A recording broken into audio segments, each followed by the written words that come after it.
Magandang hapon po sa ating lahat. Narito ang weather update sa araw ng Huwebes, November 28, 2024. Kumikita po natin, wala pa rin naman tayong binabantayang anumang bagyo or low pressure area sa loob at labas ng ating Philippine Area of Responsibility. Pero kumikita natin yung PAR po natin ay puno ng kaulapan.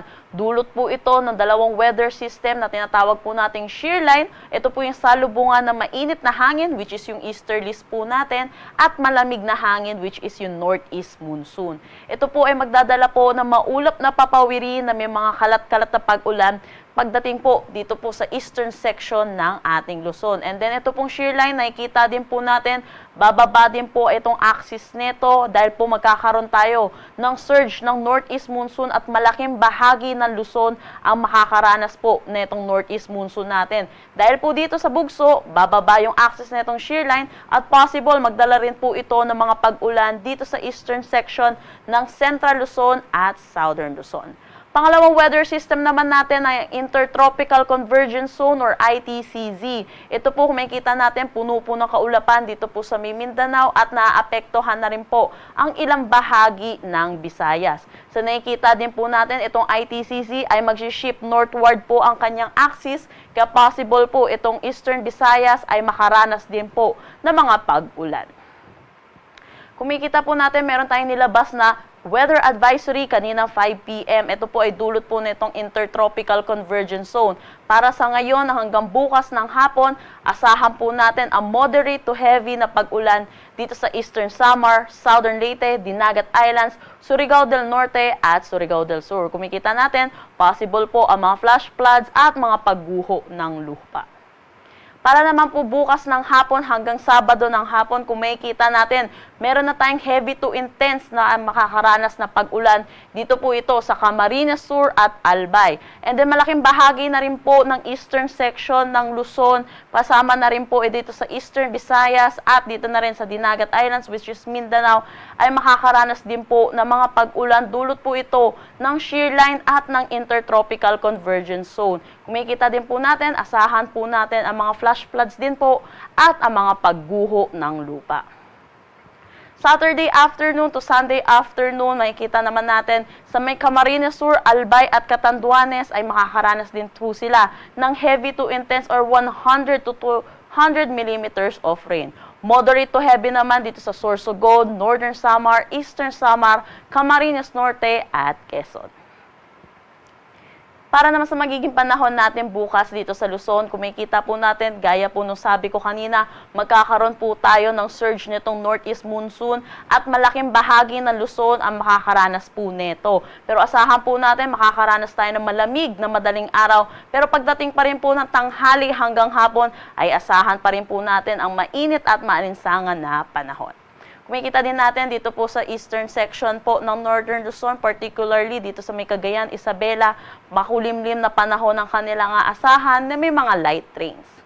Samantala, para naman sa eastern section din ng ating Luzon, which is dito po sa may Quezon, Bicol region, ay asahan po natin makakaranas po sila ng maulap na papawiri na may mga kalat-kalat na pag-ulan, dulot po ito ng shear line.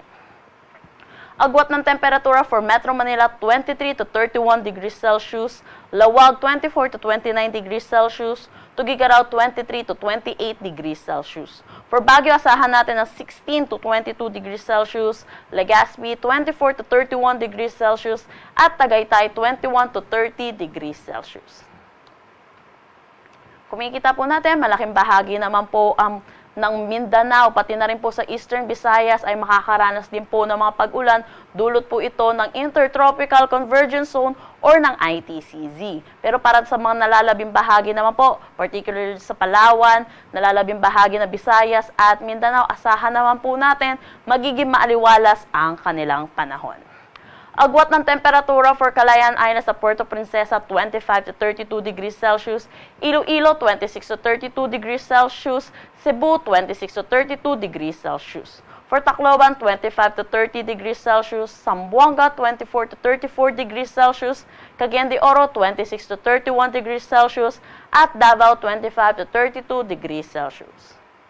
Dulot po nitong surge ng ating northeast monsoon ay meron tayong nakataas na gale warning dito sa coastal waters ng Batanes, Ilocos Norte, Ilocos Sur, Cagayan, kasama na ang Babuyan Islands at Isabela. Kaya pinapaalalahanan po natin ang mga kababayan po natin na delikado po pumalaot sa mga nasabing coastal waters.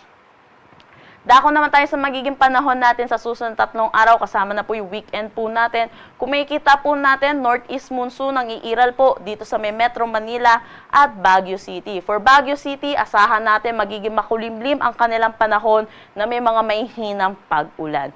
For Metro Manila, asahan po natin makakaranas po tayo ng malamig na madaling araw, pero asahan pa rin po natin magiging mainit at malinsangan ang ating tanghali hanggang hapon na may mga localized thunderstorm na possible during afternoon and the evening.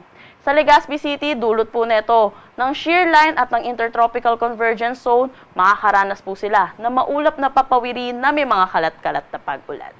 For Metro Manila, agwat ng temperatura 23 to 32 degrees Celsius, Baguio City 16 to 22 degrees Celsius, Legazpi City 24 to 31 degrees Celsius. Para naman dito sa Metro Cebu at Iloilo City, asahan po natin maaliwalas na panahon ang kanilang aasahan.